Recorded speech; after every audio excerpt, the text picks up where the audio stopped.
You know, some of you guys would put on a gasoline boots and march Grenada into hell, all in the name of party politics. But guess what? I am not going to do that. So you could get as mad as you want.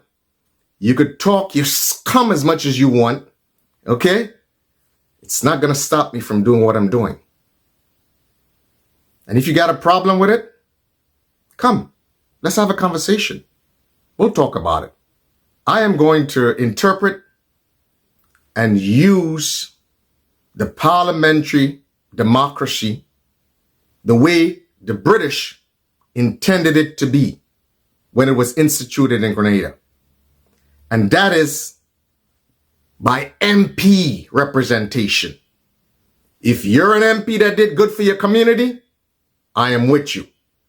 If you're an MP that screwed up and wanted just to enrich yourself, then you got a problem.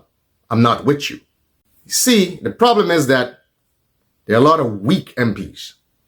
And that is why political tyranny sometimes prevail in Grenada. MPs are supposed to maintain a certain level of independence and hold accountable the Prime Minister. You must keep in mind that the Prime Minister is an equal among equals in the Parliament. You can't run Grenada's Parliament like some sort of king's court. The days of political tyrants and oligarchs managing, ruling, and misdirecting the policies of Grenada are over. The only people who benefit from party politics is the upper echelons of parties and their associates. You, NDC folks, should glad you have a man like me that is in some respects advocating on your behalf.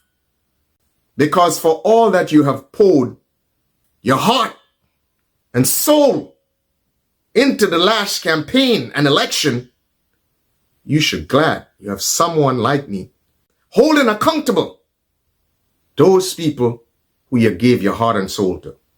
Don't be mad at me if I don't engage in idol worship. I worship one and only one, the Creator.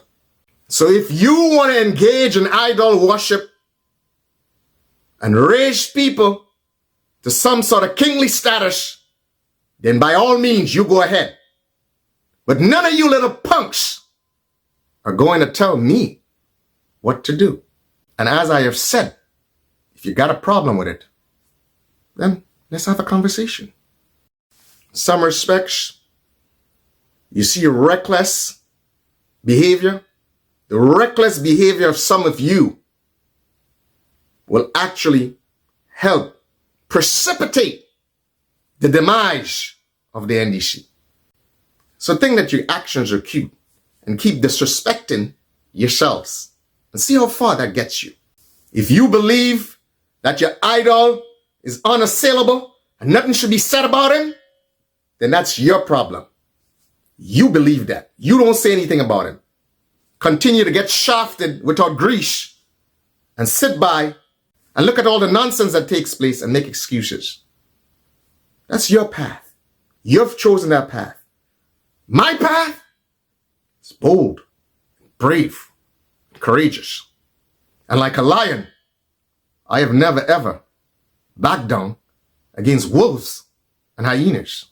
I want you to know that I despise people who allow politicians to manipulate them and get all riled up and become defensive when you say something that makes sense about these very politicians.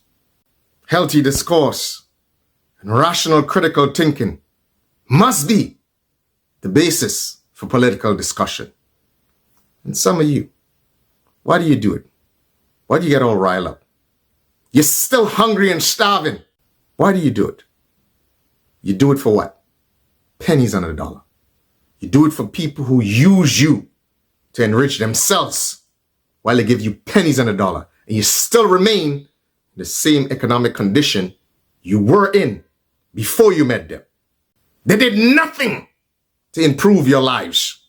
So you should take a hard look at yourselves.